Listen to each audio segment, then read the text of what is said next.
Bihar today news. हम हैं बिहारियों की आवाज, क्योंकि हम हैं आज का बिहार। बिहार का सबसे पहले खबर देखने के लिए हमारे चैनल को सब्सक्राइब करें। नमस्कार, आप देख रहे हैं बिहार टुडे न्यूज। मैं हूं चंदन भारती। आज हमारे साथ बात करने के लिए संतोष वेलफेयर फाउंडेशन के संस्थापक यश वर्मा उर्फ उत्तम कुशवाहा जी हैं। आज हम बात करेंगे अंतर्राष्ट्रीय युवा दिवस पर इनसे युवाओं के बारे में। जब कोरोना महामारी शहर गया में था तो इन्होंने बढ़ चढ़कर हिस्सा लिया और कई लोगों की मदद पहुंचाई। सबसे पहले अंतर्राष्ट्रीय युवा दिवस की आप सभी देशवासियों को, बिहार वासियों को, गया वासियों को ढेर सारी बधाई एवं शुभकामनाएं। पहले तो मैं बताना चाहूंगा कि अंतर्राष्ट्रीय युवा दिवस युवाओं का, मतलब भारत युवाओं का देश माना जाता है और है भी, और युवाओं की भूमिका अहम होती है। तो युवाओं को हर समय हर चीज में आगे आना होगा, समाज कार्यों में आगे आना होगा, पॉलिटिकल क्षेत्र में आगे आना होगा, नौकरी के क्षेत्र में आगे आना होगा, मतलब हर तरह के चीज में हिस्सेदारी अपनी उपस्थिति दर्ज करवानी होगी। और जिस अदर प्लेटफॉर्म जैसे हो गया जिससे आप युवाओं को इससे दूर रहना होगा, जैसे शराब के रिलेटेड हो गया, ये धूम्रपान हो गया, ये चीज युवाओं को खा जा रहा है। ये चीज को डाइवर्ट करके युवाओं कैसे देश बढ़े, युवाओं को इस बीच में सोचना चाहिए और युवाओं को आगे आना चाहिए। कोरोना महामारी के बीच में आपने एक बहुत ही बेहतरीन टीम गठित किया और साथ साथ संतोष वेलफेयर फाउंडेशन के बैनर तले आपने हर शहर के हर लोग को, जिनकी आर्थिक स्थिति खराब थी, जो खा नहीं सकते थे, उन तक मदद पहुंचाई। ये टीम कैसे आपने बनाया, इसमें मतलब किस तरह का, कहां से प्रेरणा मिला आपको कि कोरोना महामारी जहां लोग डर रहे थे घर से निकलने से, और खासकर युवा वर्ग को घर से निकलने नहीं दिया जा रहा था क्योंकि युवा है, अगर आपको एक को कोरोना होता है तो घर में सबको कोरोना हो जाएगा। एक ऐसा डर था, डर का माहौल था। डर के माहौल में आप इतनी बड़ी टीम को कैसे आपने खड़ा किया? जी बिल्कुल, ये चीज सही बोल रहे हैं। लास्ट ईयर ये जो 2020-21 है, इसमें तो काफी डर का माहौल हो चुका था। हमारी टीम 2020 से हमारी संस्था को एस्टेब्लिश किया गया था और 2020 से हम लोग जिसमें काम कर रहे हैं। 2020 में बहुत तरह के काम हमने किया, आपने देखे भी होंगे, चाहे वो खाने का, खाद्य सामग्री का हो जाए, चाहे फेस शील्ड। हमारी टीम ने फेस शील्ड जो 200 रुपया से एवं में उस समय मिल रही थी, लेकिन अवेलेबल नहीं हो पा रही थी हर जगह, लेकिन हमारी टीम ने, हमारी संस्था के सदस्यों ने उसको खुद से एस्टैब्लिश किया, खुद से बनाया। लोकल को जो वोकल करने का जो हमारे प्रधानमंत्री जी का स्लोगन, उस पर हमारी संस्था ने काम किया और मुफ्त में स्वास्थ्य कर्मी हो गया, मीडिया कर्मी हो गया, पुलिस कर्मी हो गया, सफाई कर्मी, सबको मुफ्त में हम लोग पिछले बार करीब 30,000 से ऊपर हमने फेस शील्ड को बांटा है। अब इस साल की बात देख लिया जाए तो हमारी टीम के, पहले मैं टीम के बताता हूं। मैं हमारी टीम, हम इससे पहले राष्ट्रीय सेवा योजना में अभी भी हम जुड़े हुए हैं, उसका स्वयंसेवक है, उनके कार्यकर्ता राष्ट्रीय सेवा योजना का, और मैं, हमारी टीम वहां से ही बनी हुई है, हमारे लोग उससे ही जुड़े हुए हैं। हम सभी को शुरू से ही सिखाया जाता है कि देश को आगे बढ़ाने के लिए अपनी जान भी कुर्बान करनी पड़ेगी, तो हम लोग कर देंगे। क्योंकि सिर्फ ये स्वास्थ्य कर्मी का ही जिम्मेवारी नहीं है, पुलिस कर्मी का ही जिम्मेवारी नहीं है, एवं सफाई कर्मी का जिम्मेवारी, हमारा भी दायित्व बनता है कि कैसे इस महामारी से हमारा देश आगे बढ़े। और जब तक युवा, आप देख रहे होंगे कि पिछले साल युवाओं को ना रहकर जो बुजुर्गों को खास करके ज्यादा ये बीमारियां हो रही थी, तो उस समय युवाओं को आगे आना चाहिए कि हम सब जितना ज्यादा अपने देश, अपने राज्य, अपने डिस्ट्रिक्ट को सपोर्ट करेंगे, तो ताकि आने वाले समय में हमारा देश को विकट परिस्थिति को उभारेंगे। इस बीच हमारी कन्याएं, हमारी छोटी छोटी बहनों ने हमारा साथ दिया, उनके माता पिता को सैल्यूट करते हैं कि आपने अपनी बेटी को हम सब के बीच में खड़ा किया। हमारी टीम में कर गुजरने की क्षमता है। उनका यही कहना था, भैया कि आज हम घर पे बैठेंगे तो हमें लालचन लगेगा कि हम युवा को घर में बैठे हुए हैं, हम भैया आप लोग हमारी टीम के साथ अपने फाउंडेशन के लिए काम करेंगे। एक सवाल है, छात्र नेता भी आप हैं, अंतर्राष्ट्रीय युवा दिवस भी है, क्या छात्र को राजनीति में इंटरेस्ट लेना चाहिए बिहार में? आपकी नजर में क्या है? बिल्कुल, हम स्वयं सेवक भी रहे हैं भी, अपने संस्था भी चला रहे हैं, छात्र का नेतृत्व भी कर रहे हैं। सवाल यह भी है कि जितना भी बिहार के जो भी बड़े बड़े अभिनेता हैं, लालू प्रसाद से ही ले लेते हैं, लालू प्रसाद हो गए, नीतीश कुमार जो कि सूबे के मुख्यमंत्री हैं, रामविलास पासवान जी हो गए, स्वर्गीय अब हो गए, वो हो गए, बहुत सारे नेता जो छात्र आंदोलन के उत्पत्ति हैं, शासक बिहार चला रहे हैं। तो क्या अभी के जो छात्र हैं आने वाले दिन में बिहार की तस्वीर को और बेहतर कर सकते हैं? बिल्कुल, देखिए हम लोग को ये बोलते हैं, लोग तो सुने होंगे आप सभी, मीडिया के माध्यम, आपके मीडियम के माध्यम से बताना चाहेंगे कि नेता पॉलिटिक्स खराब चीज है, लोगों को नहीं जाना चाहिए। और फिर कल लोग ये भी सवाल करेंगे आप कि सब काम सही नहीं हो रहा है, यहाँ पर करप्शन है, यहाँ पर ये, तो युवाओं को इस क्षेत्र में सबसे ज्यादा अपनी भागीदारी लाना होगा।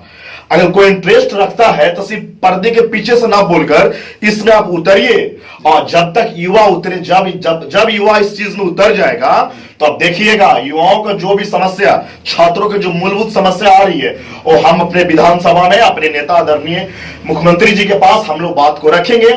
और युवा ही, जब अब युवाओं का देश है भारत, अब जब तक युवा आएगा नहीं तो हमारा देश डेवलप नहीं करेगा। तो सिर्फ पॉलिटिक्स नहीं, हर क्षेत्र में, चाहे आप देखे होंगे बिहार में सबसे ज्यादा आयुष हमारे बिहारी भाई, हमारे बड़े भाई लोग ही होते हैं, सबसे आयुष बिहार ही देता है।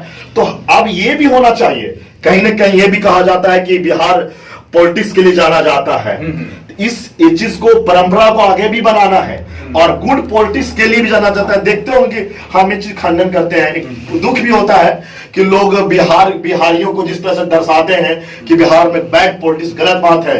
हम पॉलिटिक्स से जुड़े हुए हैं, समाज सेवा के क्षेत्र में लगे हुए हैं, लेकिन बिहार में हर एक तबके को बढ़ाया जाता है और युवाओं को इस क्षेत्र में जरूर से जरूर एक सवाल, अंतर्राष्ट्रीय युवा दिवस, सबसे ज्यादा अगर युवा विश्व में है तो भारत में है, लेकिन फिर भी भारत कहीं ना कहीं पीछे है और भारत में बिहार जो पहले से बेहतर स्थिति में आई है।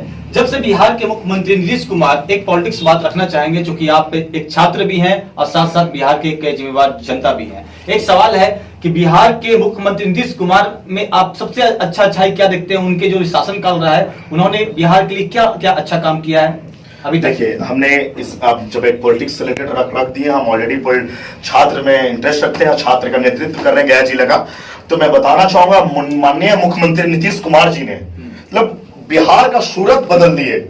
जो बिहार पहले जाना जाता था, आप देखते होंगे चरवाहा स्कूल हुआ करता था, अब स्कूल होती थी लेकिन उसमें बच्चे की जगह भैंस चढ़ते थे, तो वो चीज को सबसे पहले उन्होंने वो खत्म किया। उसके लिए जगह जगह आप देखे होंगे कि कई साल, 15 सालों में रोड बिहार के हर एक गली, हर एक चौराहा, गांव, छोटे छोटे गांव से भी रोड को जोड़ दिए, जिससे अब स्कूल में मास्टर लोग उपलब्ध होते हैं। आज मैं बताना चाहूंगा कि आज हर एक कोई कह नहीं सकता है कि स्कूल छात्रों के लिए चरवाहा स्कूल है। अब हर एक विद्यालय का नक्शा कायाकल्प कर दिए, वहां सुचारू रूप से टीचर आते हैं, पढ़ाते हैं। अब लोग, गरीब जो छात्र हैं उनके लिए उन्होंने, छात्र से ज्यादा छात्र के लिए बात करेंगे हम, छात्रों के लिए माननीय मुख्यमंत्री जी ने जो कर दिया है, आप उनका आज उनका किया हुआ चीज वेस्ट बंगाल में भी अपनाया जा रहा है, सूरत में भी जैसा स्टूडेंट क्रेडिट कार्ड योजना है, बिहार का मॉडल को पूरा भारत वर्ष में अन्य राज्यों ने अपनाया है। चाहे जल जीवन हरियाली, उन तो माननीय प्रधानमंत्री जी ने भी इस योजनाओं को अपनाया है। तो मुख्यमंत्री जी ने वो कर दिया है ना, मतलब इनकी प्रशंसा मैं करते रह जाऊं चंदन जी, तो कल भी हो जाएगा, परसों भी हो जाएगा। छात्र युवा के लिए अभी हाल ही में देखे होंगे 7 निश्चय योजना में उन्होंने एक युवाओं को 10 लाख की लोन की प्रक्रिया, जो इतनी योजना से जाना जाता है, वो भी कर दिए। एक बस ध्यान समझिए, पहले क्या होता था कि लड़कियों को पढ़ने नहीं दिया जाता था, कहा जाएगी घर पे रहो, बेलना करो, शादी करो। नीतीश कुमार जी ने लड़कियों के प्रति अपनी संवेदना व्यक्त की। उन्होंने पोशाक योजना, जब लड़की पैदा लेती है उस समय से उनको आंगनबाड़ी में पढ़ाया जाता है, फिर मिडिल स्कूल में पढ़ाया जाता है, हर जगह उन्होंने लालच दिया ताकि गार्जियन अपनी बेटी के पैसा के लाभ से ही पहले कॉलेज में या स्कूल में भेजे। साइकिल योजना हो गई, प्रोत्साहन राशि 10वां में देख लीजिए, 12th में देख लीजिए। अब ग्रेजुएशन में माननीय मुख्यमंत्री जी 2020 तक 25,000 लोगों को देते थे, अब माननीय मुख्यमंत्री जी जो 21 में लोग पास करेंगे ना चंदन जी, ग्रेजुएशन उनका 50,000 की राशि उन्हें लोगों को सौंपेंगे। कई प्रकार की जो योजनाएं हैं लड़कियों के लिए माननीय मुख्यमंत्री जी चला रहे हैं। अब एक योजना और देख लीजिए, पीजी तक की पढ़ाई, यूजी तक की, ग्रेजुएशन तक की पढ़ाई मुख्यमंत्री जी लड़कियों को मुफ्त कर दिए हैं। ये 5 साल से लागू हो चुका है, कोई कॉलेज लागू नहीं कर रहा है तो उनकी गलती है। लड़कियों, माता बहने को आगे आवाज उठाइए, हमारी टीम आपके साथ है। एक अंतिम सवाल और संक्षेप में हम जानना चाहेंगे, आप गया से हैं, गया में क्या इंडस्ट्रीज लगेगा? यहाँ के जो बेरोजगार लोग कभी कभी पलायन कर रहे हैं, मैं आपकी हर बात से सहमत हूँ कि नीतीश सरकार में बहुत सारी चीज पर सुधार हुआ है, चाहे रोड का इंफ्रास्ट्रक्चर हो, चाहे छात्रों का हो, चाहे छात्राएं का हो, चाहे स्कूल हो या शिक्षा हो, बिजली हो, सड़क हो, मैं समर्थन में हूँ आपका। लेकिन आप गया शहर से, हम गया की बात कर लेते हैं कि गया में नीतीश कुमार जी ने एक वादा किया था कि जब हम बिहार की सत्ता में आएंगे तो यहाँ बहुत सारे जो मिल, बुरारू चीन मिल हो गया, बहुत सारी योजना, चूंकि इंडस्ट्रीज यहाँ है ही नहीं, तो यहाँ पर क्या लगता है आने वाले दिन में इंडस्ट्रीज काम होगा? हाँ बिल्कुल, आपने देखा भी होगा कि हाल ही में जो उद्योग विभाग के मंत्री हैं शाहनवाज हुसैन जी यहाँ पर आए भी थे, कुछ दिन पहले भी आए थे, और उन्होंने इस बात को संक्षेप रूप से रखा कि यहाँ पे उस तरह का इंफ्रास्ट्रक्चर भी है, यहाँ के लोग भी उस तरह से हैं कि ये डेवलप्ड, इस क्षेत्र में भी डेवलप हो जाएगा। एक बात और मैं बताना चाहूंगा, पहले तो कि जहां इंडस्ट्रीज, बड़ी बड़ी इंडस्ट्रियां आती है वो महानगर सर जैसे जो समुद्र के तट के नीचे जो होता है वो वहां खास तौर पे बड़े बड़े इंडस्ट्री लगती है। लेकिन हमारे नेता नीतीश कुमार जी ने इस चीज को भी रखा है कि युवाओं को किस तरह से रोजगार देना है, चाहे सरकारी नौकरी, प्राइवेट रोजगार, हर तरह का उन्होंने व्यवस्था की है। और मुझे उम्मीद है कि माननीय मुख्यमंत्री जो ने वादा किया उस पर वो जो कहते हैं वो करते हैं, वो सिर्फ बोलते नहीं करके दिखाते हैं। तब पूरी उम्मीद है कि जल्दी काम को होगा। ये थे हमारे साथ यश वर्मा उर्फ उत्तम कुशवाहा, जो कि बहुत ही बेबाकी के साथ हमारे हर सवाल का जवाब दिए हैं, चाहे युवा पर हो, चाहे छात्र छात्राएं पर हो। बिहार सरकार के मुख्यमंत्री नीतीश कुमार ने जिस तरह से कार्य किया है उस पर भी इन्होंने बहुत ही सफाई पूर्वक बयान इन्होंने दिया कि चाहे शिक्षा का क्षेत्र हो या बिहार में सड़क का, नल का, पुल का, पुलिया का और भी कई तरह का इंफ्रास्ट्रक्चर बिहार में डेवलप हो रहा है। गया पर जब मैंने सवाल किया इंडस्ट्रियल एरिया कब बनेगा, तो इन्होंने कहा शाहनवाज हुसैन इस तरह के कार्य में लगे हुए हैं कि जल्दी गया में इंडस्ट्रियल पार्क लगेगा। बहुत ही यूं कह सकते हैं मंझे हुए छात्र नेता है, लेकिन बहुत ही मंझे हुए तरीके से हर सवाल का जवाब हमारे दिए, इसके लिए इनका बहुत बहुत धन्यवाद। आज युवा दिवस था, अंतर्राष्ट्रीय युवा दिवस था, हमारे साथ आने के लिए आपका बहुत